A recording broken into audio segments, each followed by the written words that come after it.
Tænk lige, at Metallica kom til Danmark i første gang i 1984.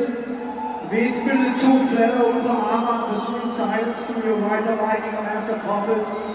Og kraftedeme 40 år senere, tænk lige over det, 40 år senere, står vi inde i parken og spiller ikke kun 1, men 2 fucking koncerter.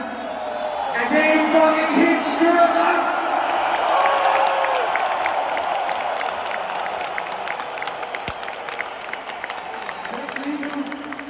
Det forhold Metallica har haft med Danmark de sidste 40 år har været fuldstændig fucking next level.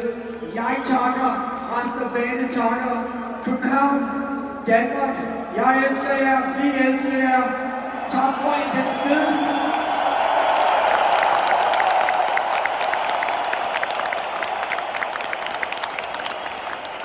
Tak for den fedeste weekend her. Og tak fordi vi var spillet 4 gange i parken over de sidste 20 år. Fucking elsker. Vi elsker jer!